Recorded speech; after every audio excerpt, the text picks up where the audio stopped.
How's it going, guys? And welcome back to the channel. Today I wanted to do one last video on DCL before I park it as an idea and actually have to be original. That's gonna suck. But today I just wanted to quickly go over the games that I was a part of for DCL 3. Let's just put this quite quickly. It's not as eventful as DCL 2, but I still kind of wanted to sit down and cover these games anyways because yeah, I just thought it'd be a nice thing to do, just kind of wrap up the season in a very particular way. So, without further ado, I might as well just kind of get cracking. So, as some of you might know, I'd say most of you know, I was drafted by Make-A-Wish, captained by Jace Griffin Panda. I was the last pick in the entire auction. So I was very much worried that I wasn't actually going to get in to DCL, which would have been a bit worrying. But, managed to get picked up for 3K right at the end. And rosters were very big. So competition for places was a lot. So you kind of, once you got a start, you kind of need to make sure that you were, that you were on it. So I didn't get a start. So this first game is not till week 3, actually.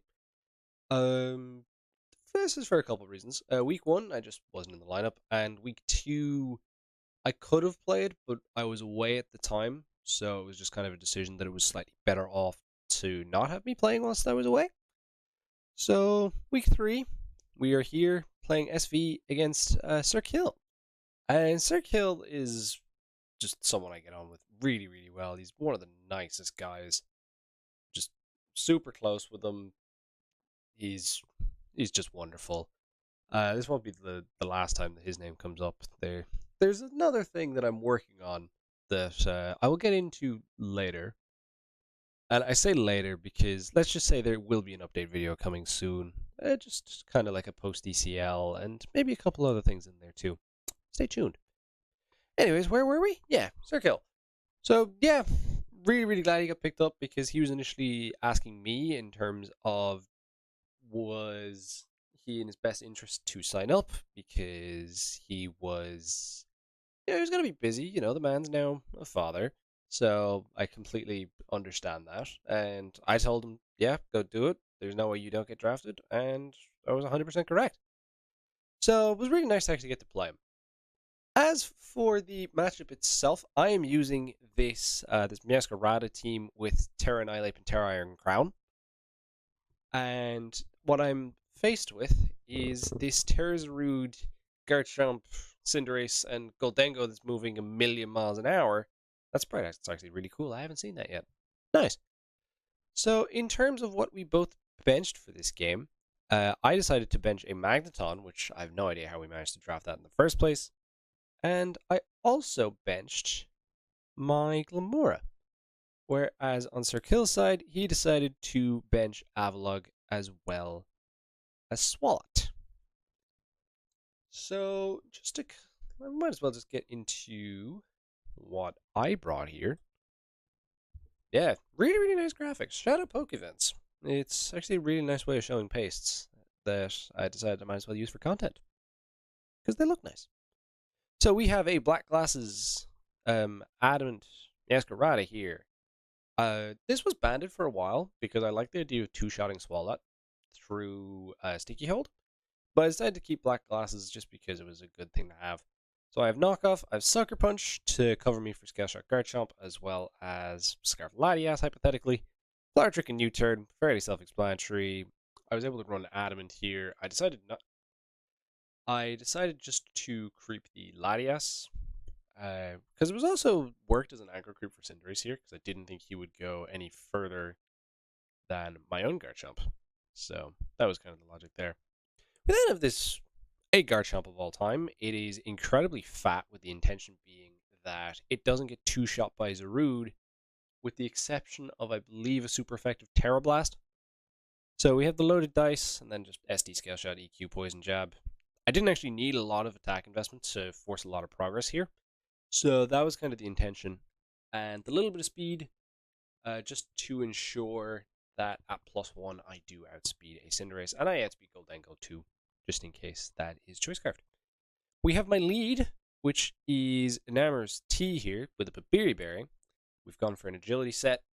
And we have both Earth Power and Mystical Fire. And that's solely because I didn't really know if the Goldengo would want to be on a balloon here. It seemed relatively plausible. We then have a Choice Scarf Terra Fairy Annihilate, which is also Fizz Def to the point where it doesn't get two-shot by Garchomp EQ. And we have Rage Fist, Ice Punch, Close Combat, and Final Gambit. We can Final Gambit down as a Rude if we need to. Close Combat's just good for general coverage. Rage Fist for if I get hit, and Ice Punch specifically for the Garchomp. We have my Wincon, which is a booster energy speed Iron Crown. And it's quite fat here because I actually didn't need that much speed. So we only need enough speed for Goldengo. We have a Terrafire, Calm Mind, Tachyon Cutter, Terra Blast, and Sub, with the HP and Spadef investment, meaning that Shadow Ball from uninvested Goldengo doesn't break my Sub. And that was something that was coming up a hell of a lot in Mox. So I backed this thing to do really, really well, provided I can get the chip on Garchomp that I need, and that little bit of damage on Cinderace. Cinderace also kind of struggles to break my Sub, unless it is Gunk Shot, which it could be.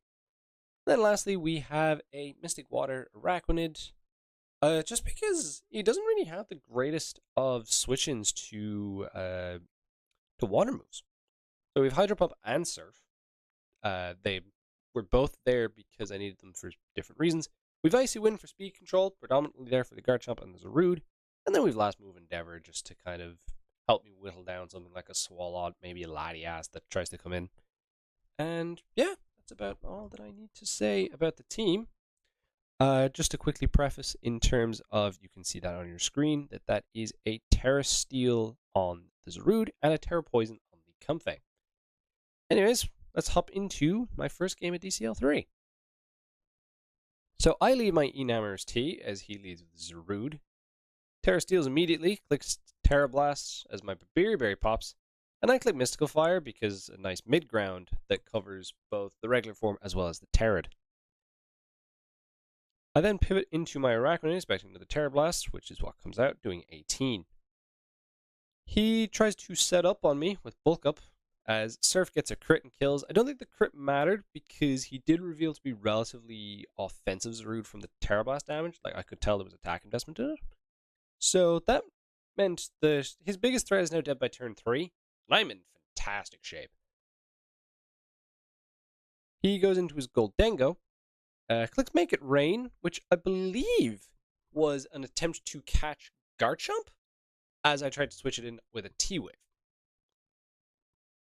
That didn't quite happen. I go for Surf, it does 43. He reveals to be max HP Goldengo with some Spadef. I go for Hydro Pump, I do 49. He's also Citrus, so no Shuka, which is interesting. We see a T-Wave miss, which sucks, as I go for Icy Wind and also miss. That is a turn of Pokemon of all time. And I get a Hydro Pump off here as he clicks T-Wave.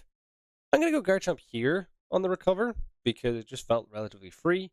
I'm going to click SD here as he goes into Comfey. And because of how fat this Garchomp is, Draining Kiss does 29. I go for Poison Jab here. Doesn't quite get the kill, which sucks. And he Draining Kisses again. I'm at 38. And I know that his Revengimon should be Latias, because Cinderace only kills me here with HJK. And I feel like HJK isn't a move you bring. Double Edge is another option, but once again also doesn't look too great. So he goes for Iron Head, not realizing how fat I actually am, which doesn't kill as I get a Scale Shot off. And the intention is to be faster than this Cinderace, because I highly doubt you're Scarfed. I get off another Scale Shot here, as it looks like that this is just about to be Wraps, which would be lovely. Garchomp putting in the absolute finest work, and I'm in the driver's seat. He goes for Endure, as I click Scale Shot once again. This is the most obvious Custap Berry of all time, so I am obviously just going to pivot out here. That's a giant wall of text. Yeah, we see the Custap. I'm going to switch out just because that's my way of killing gold, as he swaps it into his Goldengo there, as I double into my Annihilate, which doesn't really work, as I go back to Araquanid just trying to catch the T-Wave. So the reason for the Annihilate play was I thought he would stay in and click Stone Edge there. I thought he would just kind of kill me because he has seen that I'm more of an offensive Enamorous from my damage turn 1. So he clicks recover. As I click Icy Wind, I'm trying to catch the Latias here. He goes for Hex, does 53. I don't need this mon. I click Surf, doing 49. He's going to recover, probably just waiting for me to maybe full power. Surf does 46. Surf does 44 now. These rolls are weird. As this time I go Guard Jump on the recover, which I think is completely fair. I go for Scale Shot, trying to catch Lottie. A little bit greedy, but I also know that the positioning right now for Iron Crown is absolutely fantastic. So I didn't mind making this play. He goes for Hex and knocks me out. As here I am going to go into my Iron Crown. I'm going to activate my booster speed. I'm going to click Sub on a T-Wave. And this has worked out perfectly. I'm going to click Calm Mind here with my Iron Crown. And I'm just going to take my damage just to kind of see what this thing wants to do. As unfortunately, he's Roar Latias. So that thing doesn't get to win. He goes for Light Screen. I click Endeavor. Not like it really matters because he's just going to click Healing Wish. I try Icy Wind. So he goes into his Garchomp. I want to click... I go Enam here just because I don't want a Scale Shot to go off. As I just catch a Stone Edge and die. Thankfully, I have Annihilate. It's Scarfed. It does 80% with Ice Punch as he tries to click SD on me. It's not going to work here. I go for Ice Punch again as Goldango takes absolutely nothing. I go Araquanid as he just hexes and picks me off. But now I know I can go back in Iron Crown. I click Sub as Hex does not break the sub. And here I'm going to click Calm Mind to stall the last turn of Light Screen. Hex does break the sub this time. He goes Garchomp as I click Sub. And yeah, because I know that he is not Scale Shot at this point of the game, because he's revealed his entire set, I know that this thing can't just break through my sub and win the game. And so I can just simply click Tachyon Cutter. As he goes into his last one, Goldango, I click Terra Blast Fire, I get the kill, and I get the win. Really, really nice start to the season. It was a game that I felt very comfortable in for effectively the entire time. So really, really happy with how that turned out. So that put me in a good spot going into mid-season because I knew I was kind of in the good books because I was one of the few SV wins, but SV was not the tier I wanted to stay in. So coming into week 4, I dropped all the way down to Oris. Now, I have already kind of expressed my thoughts on this game. I was on the stream with L5 the week that it happened, but I might as well just kind of go over it again here. There's no reason not to. So I was in Oris this week because our Oris was struggling, and with me having a decent enough Oris track record in terms of last season, I thought it made sense for me to try my hand here. So this was a relatively tricky matchup for us here, just because the existence of Grant, Nidoking, and Medicham was a lot of offensive pressure, and we also just kind of struggled to kill Zapdos. So this was definitely a week of major trial and error. I decided to bench Ampharos here because of the 1-point mon, and Mega Blastoise because it didn't really seem like there was much it could do. As on AM's side, he has opted to bench the Bouffalant, once again because it's the cheap mon, as well as benching Superior, which makes a hell of a lot of sense because of the... I just have too much going on to make it actually, look good. I was getting very unlucky against a lot of mocks. Glare Serp was just kind of winning games because of Aura's power moments. So that's just what Serp does in Aura's OU anyway, so that makes sense. Anyways, I might as well show off what I brought for this game. We have a Lumberry Torn T here with some very complicated EVs. I believe the bulk was to be able to live an Ice Punch from full from a Metagem. And then we have 192 speed, Timid, enough to outspeed the Serp. We've gone for Hurricane, HP Ice, Knock Off, and Taunt. Lumberry just for static powers from the Zapdos. There was a few other fun sets I had here. I had Bulk Up Normal Gem Return at one point. The issue was that I couldn't position Zapdos to the point where it definitely died without needing to hit it at least once, and that was risking static, and it was just very awkward. We have a mild Choice Scarf Hydreigon, which is going to be a major progress maker because... and is the main reason why the Poliwrath is here. So we have Draco Meteor, Dart Pulse, Head Smash for the Zapdos, and then U-Turn just to get on out of there. With the speed, which is only for Nidoking. Or a modest Nidoking, because I didn't think Timid Nidoking was going to happen. We have a Life Orb Infernape, aka another reason as to why the Poliwrath would be here, with Flare Blitz in close combat, because they're just great across the board. We have Mach Punch to cover a non-water Shuriken Gren, as well as it was kind of nice as well to have the priority for Serp in case there was any Glare BS, and that's why I have Fake Out as well. Didn't really need anything for a 4th move, so I thought Fake Out for Chip was nice. Also helps versus stuff like Slash Nidoking if it came down to it. Rocky Helmet Gramble is an absolute must when you're for this team because of the Mega Medicham.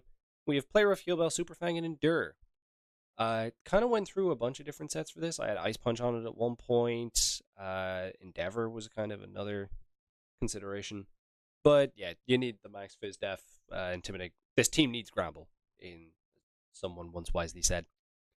We have a Dragon Dancing Zygarde, which is probably going to be my most likely win con here. The combination of EQ plus Outrage just covers the team really, really well, and Extreme Speed just help get around the priority of Mega Medicham, as well as also just being nice to pick off something like a Gren if I need to. Once again, enough speed for Modest Nidoking, and we have Adamant. Then like the rest in bulk, nothing too crazy there. Lastly, we have an Air Balloon Jirachi. This is most likely going to be my Nidoking switching because otherwise I don't have one. We have Rock's Psychic Toxic to be able to kind of wear down the Zapdos was the main one. Then we have U-Turn as well just to get on out of there. Anyways, enough babbling about the team. Let's get into the game. I think you can tell by the tone of my voice how this went. He leads Nidoking. I lead Jirachi. This is perfect. He goes Bronzong. I get up my rocks. I get a U-turn off, as he is probably clicking rocks himself, so I go Hydreigon on the rocks. He reveals to be lefties. Bronzong. He goes Poliwrath here. That is completely fair. I U-turn and get on out of there. As I go Torn, and he reveals to be lefties on Poliwrath. And this is a good thing and a bad thing, because I fully expected that to be AV. It means it does take like 55 from Draco later, which is really nice. But it also means it's getting passive recovery, and especially if it has like Protect, for example, that could be quite annoying. He goes Zapdos. Not too surprising. I click Knockoff. I get Staticked, but that's why there's a Lumberry. And he reveals to be Chesto Berry, which means that the last move that I was unsure what it would be, because obviously he needs Discharge, he needs an Electric Stab, he needs Roost, and he needs HP Ice. The last move that I thought would be Roar for Zygarde is actually Rest. And that means Zygarde should be better, but the other issue is that it means that Jirachi can't actually beat this Zapdos. And that's a problem. Unless I like position Torn perfectly to get taunts off all the time. I go into my Hydreigon as he clicks Roost. It's quite a telegraphed head smash, so makes perfect sense to go into Poliwrath. I miss it anyways, which is good, because it means I don't have to take any unnecessary recoil. I go into my Torn here, just hoping to not get Scald burnt, essentially. He goes for Scald, doesn't get the burn. All is good. He goes Zapdos here. I am just going to click Hurricane, and a crit does 23, showing that's effectively max speed F Zapdos. He attempts to go for Roost as I click Taunt. I go to my Hydreigon again here, risking a power, because at least I have Heal Bell on Gramble. I can potentially get that off. And the reason that I did that, which, while yes, could definitely be a bit of a misplay, and I should have let Torn go down. The issue is if I let Torn go down, then Mega Medi becomes a bit of an issue, and so does Nidoking. So I decided to keep it around for later. And I'm still not sure if that was the right play. Maybe I should have just taken my HP Ice damage and gotten to the point where I kind of forced the Zapdos trade. My concern was that I was only going to get it to about 27%, and he could still kind of get a Roost off on my Gramble. That was just kind of the main theme for the rest of this game, as you'll start to notice. Draco Meteor does 50% to the Poliwrath, which is wonderful. And once again, I'm just going to pivot Torn here because I can.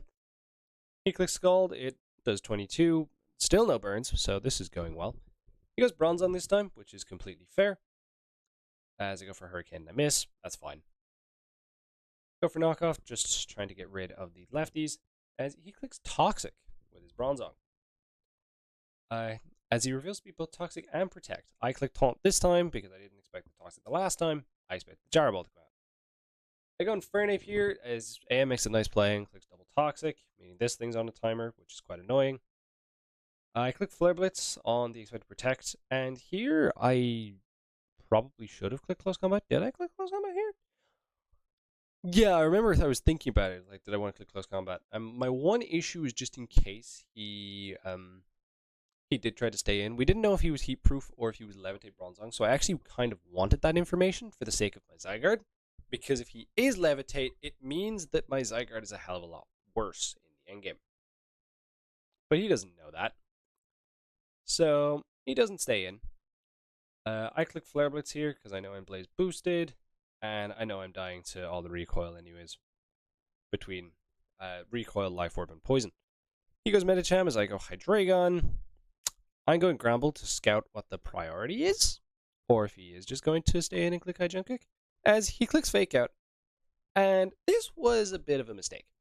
So I calced this initially as this is an Adamant Medicham. And the reason that I calced that incorrectly is because I am a dingus and forgot to push. I forgot to tick the Intimidate box, which I thought I did. So, yeah. Because it was just whatever way I calculated, I was like, oh, that's Adamant Medicham. Okay, fine. That's completely fine. But no, this is actually a Jolly Medicham, and we'll get back to this later. Also, Fake Out made me think that it wasn't going to be Bullet Punch, because I thought this thing was for sure going to have Poison Jab, High Jump Kick, and Ice Punch. So no, Bullet Punch would actually be quite nice, because it means that I can just kind of pivot into Gramble on Fake Outs forever, and that would be really good. He goes Nidoking here.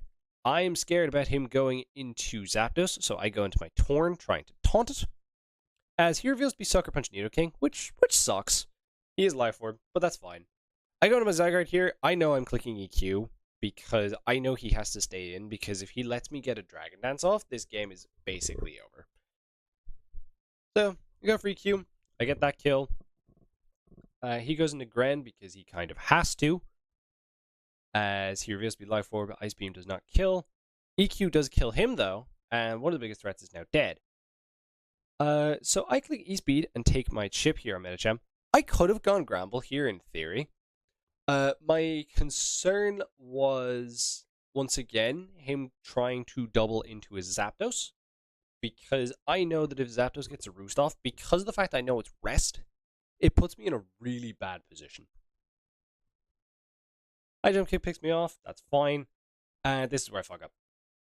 I go Hydreigon here, and because of the fact that I think this is Adamant, I think I guaranteed died a Bullet Punch. Whereas what I should have done here is actually just stayed in and click Modest Dart Pulse. Well, Mild Dart Pulse. Because it gets a kill. Like, that would be great.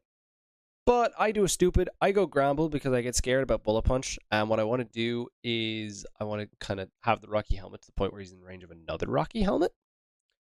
And yeah. He just goes to sack his Zapdos. And now I'm in trouble because I know this game is effectively fucked. I have one way to kind of pull this game back now. And that way of pulling it back is clicking Toxic here with my Jirachi. As he goes for Discharge, it does 28. Gets the power immediately, which sucks. But it also is kind of nice, because it means I get slow U-turn. So I am going to go for slow U-turn there. I think I clicked Psychic on the turn that I powered, just to kind of wear it down to force the rest, so I could get the slow U-turn into my Hydreigon. And now I gotta rely on rolls. It's about 50-50 between like flinches, and I think the roll overall was ever so slightly out of my favor. But if you factor in flinches, it's essentially 50-50. Maybe slightly more in mine. I don't remember the exact maths. One Dart Pulse, he stays asleep. Another Dart Pulse, he stays asleep. Dart Pulse roll that does 32. Does he? Yeah. Wasn't to be. He just goes ahead and gets off the HPI skill, my Dragon. He rests up on my Paralyzed Jirachi. And yeah. This game just wasn't to be meant to be, was it? Oh well.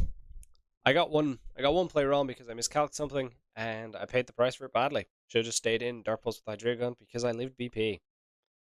Which they did have BP in the end, by the way, so I wasn't completely losing my mind, which is what I initially thought. So that's good. I get the Toxic off as, you know, he can just rest and stall my Gramble here if he wants, but I think he actually just plays the quicker version, where he just discharges, gets the power out as Playrough gets the kill. As he's just going to go into his Medicham. I click Endure, just trying to get or Helmet Chip. I try for double Endure, Doesn't work. I tried for that 50-50. Wasn't meant to be. As he dies to Rocky Helmet and I die, and that's the game. Really suckish one. Like, I just really annoying because I had that game and then I just kind of overthought it a bit. Because if he gives me Zapdos there, I don't think there's any way I can actually lose that game if the Dart Pulse picks off the Zapdos, because of the fact that I can always just go. Because the fact Medicham is so close to dying there, I was in control because of my Zygarde plays. So, just really annoying. But, you know, is what it is. Not a lot I can do about that, I guess. We move on to the following week. At the point where we think the season is over because of a really unfortunate loss to Armory there. Our 4th loss of the season. And in this game, I am playing Jimmy G, and I'm on the wrong side here. So let me just swap that. There we go. Much better. So yeah, I'm facing Jimmy G here. Another Oris game, and this time I'm using our Mew Keldeo team. And this is a team that I think is really nice. Mega Manetric, you know, it's solid in Oris. Really liked it last season. So, just a solid squad. And in terms of my benchings for this game, I decided to bench the Togekiss because of the fact that there's a Raikou and a Jirachi, and Gigalith because it's a Gigalith. Jimmy's team is very annoying, solely because this is a classic Jimmy team where he has a Kieran Black, which isn't actually here, which is unusual. Was definitely a bit of a surprise, but one that I kind of, you know, thought was nice. The issue is that Torn is an absolute bitch for my team, and so is Mega Blastoise. So I kind of needed to prep with those in mind. Jirachi could also be kind of annoying, and if I could kind of mitigate how often the Donphan could click Rapid Spin, that would be amazing. Anyways, one thing I definitely prioritized with this build was speed control, and you can see that here. Starting us off, we have a Rocky Helmet Mew, just like a fair lead set. Decent bit of speed. The Spadef means that I kind of am able to deal with Raikou, Torn, and Special Kieran Black. And we have Rocks, Will-O-Wisp, Psychic, and Soft Boil. This can just kind of sit on a lot of things. It's great. We have Assault Vest Keldeo because this is my attempt of switching into Mega Blastoise, unless he is literally Zen Headbutt. And we have Secret Sword, Scald, HP Electric as a mid-ground for Blastoise and Torn, and Hydro Pump. We have a Modest Nature as well, which is really nice. We actually just kind of ignored the timid Kieran Black speeds here, just because I thought if it was coming, it was definitely going to be Modest or Adamant. We have a Choice Scarf Nidoqueen here. Also Adamant with max speed, because that is what I needed to be able to outspeed the Raikou. As we have EQ, sorry, the Torn T, not the Raikou. EQ, Poison Jab, Thunder Punch, and T-Spike. When maybe I got the T-Spike up, it looked really nice and the Muck didn't show up, but unfortunately the Muck showed up. So I kind of need to overthink, I kind of need to change tactic there. We have a fairly fat Manectric here, with Toxic plus Protect. The idea of this was just, it was my de facto Torn switch in, it just kind of got Toxics off on a lot of stuff. It could wear down Donphan quite nicely. So I was feeling pretty good about that. Oh, I completely skipped over Scizor. Wow, I'm great at this. We have Choice Scarf Scizor as well. And the reasoning behind that is I kind of wanted the fast U-turns on stuff like Jirachi, because Jirachi could be very annoying otherwise. Also, having that Montez speed Kieran Black's really nice. So I've gone for Bullet Punch, U-turn, Knockoff, and Iron Head here. Bullet Punch, fairly self-explanatory. I do need it because this thing doesn't actually, I think it just about outspeeds Torn. Oh no, actually I prefer for Raikou. Yeah, I can't actually reach Torn. So Bullet Punch is mostly for that, as well as like a Choice Scarf Kieran, which is something Jimmy likes to do a lot. U-turn just to get on out of there, get me momentum. Knockoff is there predominantly for the Jirachi, but if I can get rid of Torn's item, that would be great. And then Iron Head just for the boosted Steel Stab. And finally, we have a Culberberry Trevenant with Hornleech, Will-O-Wisp, Earthquake, and Curse. Curse is there just because of just being able to wear down Torn would be really nice on switching. I had Skill Swap there for a while, and that would have been quite fun, but wasn't to be. This thing's main intention, of course, is just to be able to switch into Blastoise sometimes, be able to switch into Donphan, and just try to keep my Rocks up for as long as possible, because Rocks are really good in a Jimmy's team. So that is the team that I brought to this game, and let's hop into the battle. Jimmy leads with Torn, as I lead with my Mew.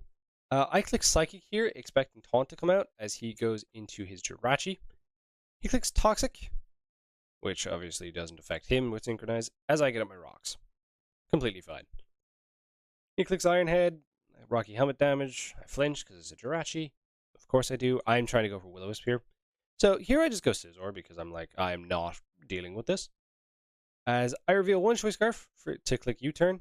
As I go into my Nidoqueen, Fire Punch does 21. I reveal my other Choice Scarf as he turns out to be Shuckleberry, and I don't kill, which sucks. So I go into my Manectric here, expecting the Torrent to come in, but he goes Donphan instead, which is completely fair. As here I'm going to go Trevenant, as I frisk his Custap Berry, as he gets up his own rocks, which is completely fine. He sacks off Jirachi to rocks, as I click Will-O-Wisp in an attempt to catch the Torn. Speaking of the Torn, here it is. As I go into my Manectric, as he clicks Hurricane, does 29, and gets the Confusion, which sucks. I am attempting to click Toxic here because I know he's going to U-turn out. Good old Aura's Mega moment where I don't get the speed, and I hit myself. I clicked Toxic there. That's really annoying because I needed this to wear this thing down more, especially since I know this thing's Custap Berry, which means it's like 99.99% likely that it's Endeavor. So, not much I can do there though. I go Trevenant here just in case it's Rapid Spin, even though I kind of don't think it is at this point. So he clicks Fire Fang. I mean, it's nice. I go for Will-O-Wisp, I miss on the Muck, which sucks. I go for EQ, which does 49. He Ice Punches, it doesn't kill me. Then he gets fucking Poison Touch. Oh, good God. This is, when it's not your day, it's not your day. I go for Hydro Pump, it doesn't kill the Muck because I missed the Will-O-Wisp and he got the Poison Touch. So, yeah, wonderful. I now have to take an extra 40% of my AV Keldeo. As here he goes into his Blastoise, saving the Muck for later. I go for Scald, would love a burn, don't get it. This time he goes into his Torn. I click Secret Sword. This is max HP. This is definitely AV, by the way he's playing it, but, you know, we'll leave that be. He goes for Hurricane again, which doesn't kill my Manectric, as here he's just going to sack off his Muck, as he is more than entitled to do. As I go for Toxic again, trying to catch the Donphan, which isn't really going to work out. I go for Overheat here, just to kind of take my damage on the Donphan, because I don't think he's Rapid Spin. As he goes for Earthquake. I get into my Mew here, as I know this is a fairly free Will-O-Wisp, as it is. He goes for EQ, doing a grand total of 21. And I know in one burn turn, he is within Custap Berry range. So, he goes for EQ again. I know he's now going to get his Custap, but he's going to try to save that for later, as he goes into his Blastoise. Now, here I make an error. That error is going to Keldeo. What I should have done here is actually click Psychic, because it's quite plausible that this is the spinner. And at least if he Dark Pulse and kills me, then it puts me in an endgame where with Rocks up, I actually have a really nice endgame for Poison Jab Nidoqueen, which I can kind of help with Knockoff Scizor. So yeah, I should have just stayed in so I can take my damage, because if he Rapid Spin there, he's obviously taking Rocks damage, and then I just spam Rocks until I die. I don't actually need Mew at this point in the game. So yeah, this sucks because he clicks Rapid Spin, and I know I'm going to have a really difficult time getting them back up.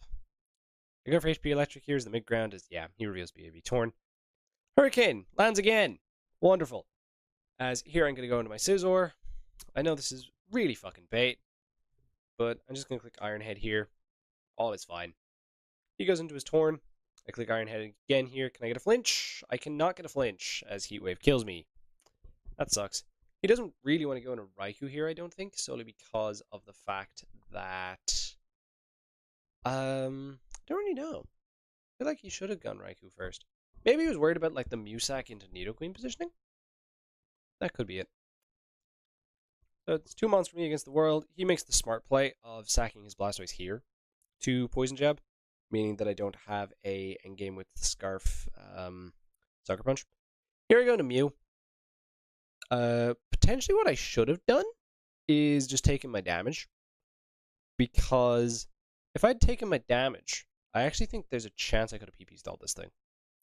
It would have been close, but I probably still don't beat Torn at this point, but so it's whatever. Yep, he's Life Orb. I go into my Nidoqueen again. Poison Jab is not going to get it done as I died Extrasensory. And yeah, really unfortunate game. That Muck was something else. Really annoying. It's just not been my season, has it? Like, those 2 games were incredibly frustrating. for different reasons. One of them was my own fault, just from like a miscalc, and this I felt like the game should have been mine. Like if I land that Will-O-Wisp on the muck, all is fine. If I don't get the poison touch, then it's fine because I have a healthier Keldeo, which I believe would have actually lived that Hurricane because he wasn't offensive. So that would have been good. And then yeah, just kind of one misplay then, which I think the toss on the Dolphin also would have helped because it would have kind of wore him down quicker to reveal Very Endeavor, and that would have been nice. But I think the main thing was I should have just stayed in and psychicked with my Mew against the Blastoise. Because if he just tries to spam Rapid Spin there, because of the fact that I'm Helmet, I always win that Hazards War, and I needed to make sure that Torn was just not in a position where it could stay healthy. So that's on me, but it was definitely, again, it was a bit deflating. So in my head, I was like, okay, I will just sit out. All will be fine. I'll sit out the last couple of weeks. You know, unfortunate season, not a lot I can do. Like, I was fairly busy at the time, but, you know, all would have been fine. I just kind of take the 1 and 2 on the chin, and we move on. However, that is not the end of our story, because this is a VGC game. Now, you're probably wondering, why the fuck am I playing VGC? So, time for a bit of story time. So we are in this Week 7 series against Yoshi's. We have lost our playoff potential at this point. We had it going into the final week, but we lost the first 2 games in the series. And we needed to 7-1 at least to kind of put us in a position where we could hypothetically make playoffs. So we knew we were already out at this point. And both of our VGC guys were unavailable for different reasons. One was in hospital. The other was helping a friend who was in hospital. And so we kind of didn't have anyone to play it. And so I volunteered as tribute with my very minimal VGC experience. And the issue was that the only time that this game could be played was in a position where I was in a car drive down to my brother's graduation. So it was a bit of a shit show all around. But I thought it'd be funny to kind of get in, do some VGC, you know, thought it'd be good content. So like, saw the team the night before, got a couple mocks in, and then just went and played the game. So I'm playing Repeat here, and Repeat is just one of the best guys when it comes to VGC draft. He's been killing it for a hell of a long time. You know, you have to respect what he does. So this matchup is a little bit mental. Mostly because I don't know what the fuck I'm doing. In terms of my team, or rather Sven's, because he built it, I think I made like a couple tweaks. So our benches were the Mabustiff and the Rampardos, whereas on their side, they opted to bench the Girafarig and the Swalot, which isn't surprising whatsoever. The Swalot might have came, and that would have been lovely, but I felt like this 6 was always going to happen. And the one thing I'm not used to is the fact that like all the Terras are relevant. So when I was seeing like half the team is Terra Fire, I was like, that's really annoying. Especially since the Terra I kind of expected the most was the Gouging. Because I was seeing a lot of Terra Gouging in testing just to kind of get around Regidrago. But anyways, let's get into the build that I brought for this game.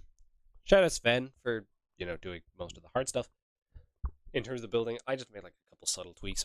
So we start off with Ogerpon Hearthflame, Ivy Cudgel, Stomping Tantrum, Spiky Shield, and Swords Dance, Max, just speeds high. Their Ogre, you know, all is really good.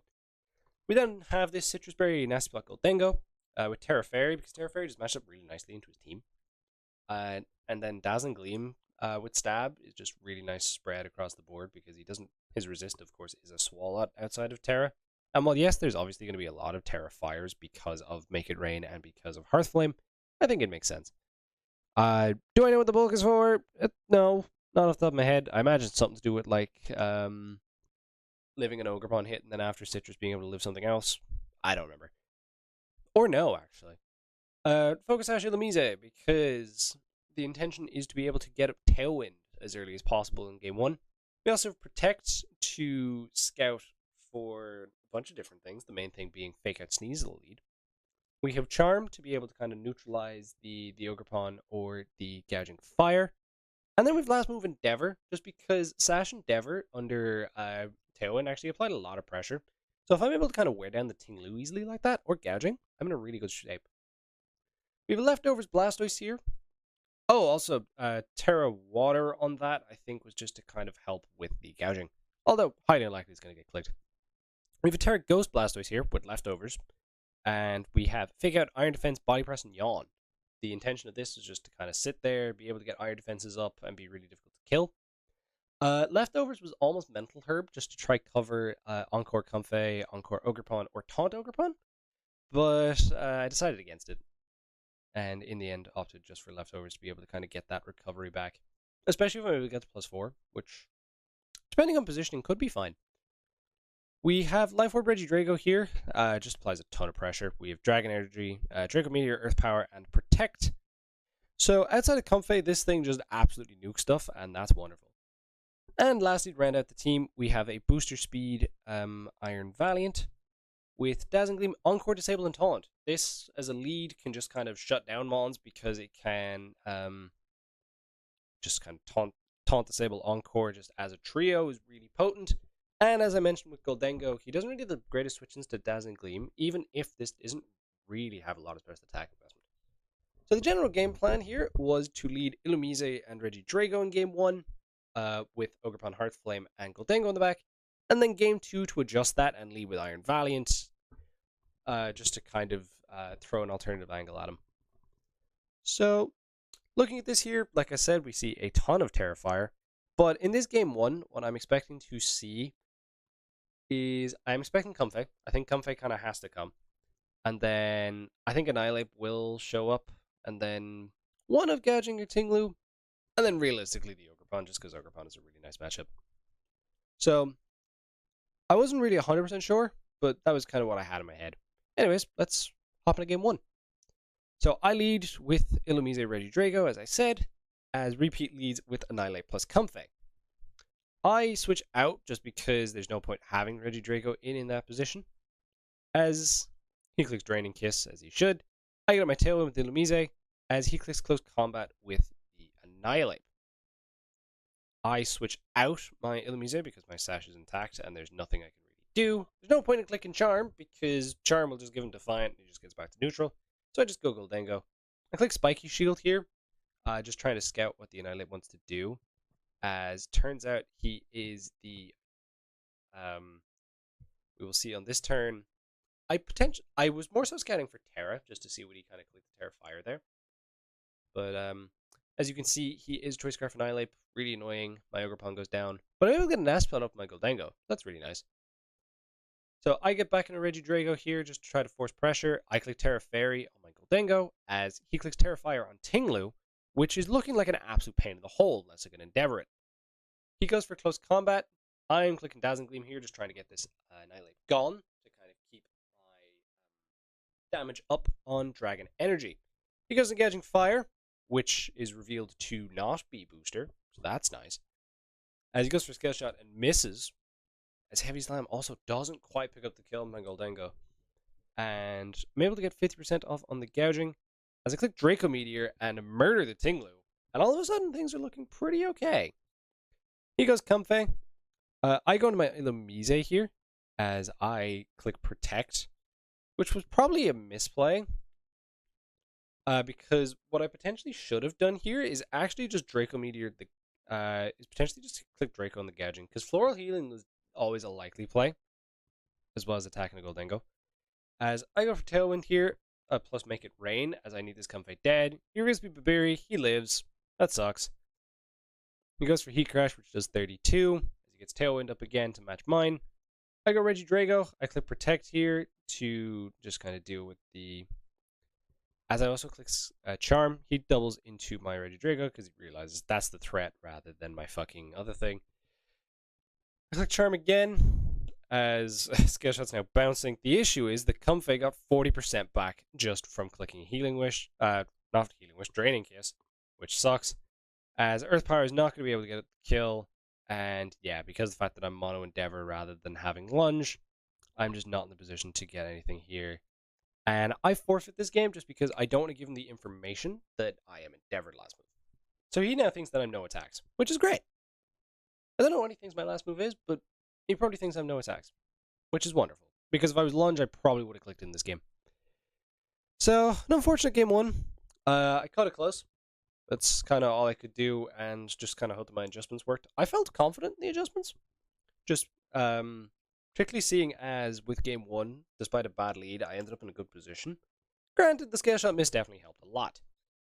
So, hopping to game two here, like I said, I'm going to lead Iron Valiant and Ogerpon Hearthflame here as an adjustment. As here he leads Gouging and Tinglu, and I get the lead wrong again, which sucks.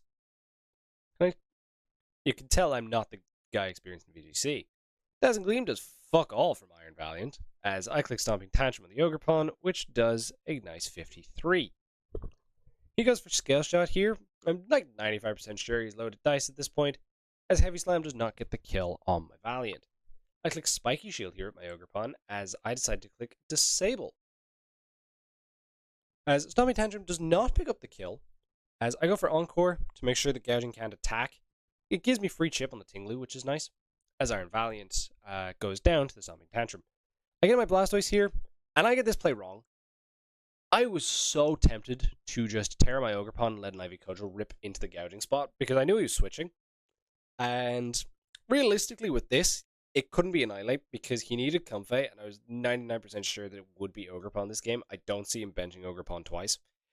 So I knew if I just kind of caught that slot, I either got rid of the Encore Mon, which would have been wonderful for this Blastoise, or what I was able to do would I would get rid of the only one that could actually outspeed Ogerpon, which meant that I was able to get another hit off for free. Fortunately, I did not do that. He actually switches out both Mons. We see the Ogerpon here. I click Stomping Tantrum to that slot. Man, that's annoying. As I go for Iron Defense, I Terra here just to try to be cute. He wins the speed tie, which sucks. And yeah, Encore, and this game is just over. Because Goldengo does not have the potency to win this. He gets a crit on my Goldengo, which sucks. As Make It Rain is not going to do enough to kill either of these Mons. And yeah, just going to clear Iron Defense again with Blastoise. And I don't think you need to watch the rest of this. Ivy Cudgel doesn't get the kill. I go for Make It Rain.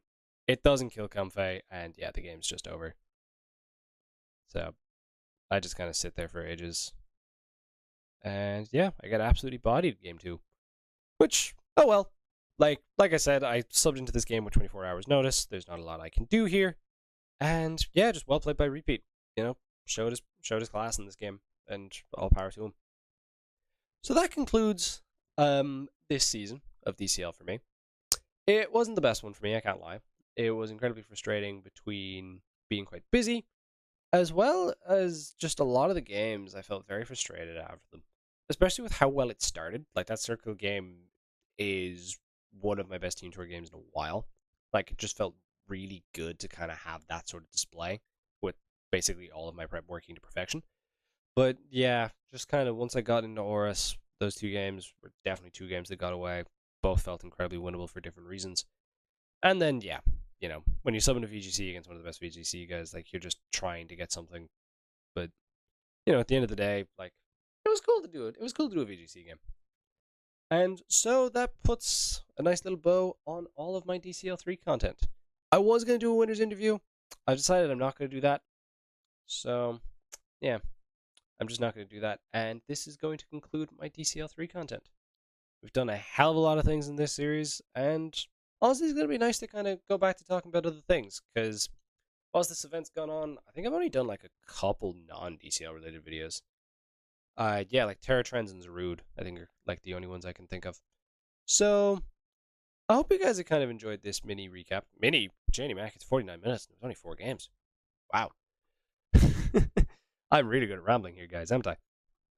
So, I hope you guys have enjoyed this deep dive into my experience this season. And I shall catch you next week with the update video that I mentioned, where I'm going to go into more detail about what to expect next on this channel. I'll see you then. Peace.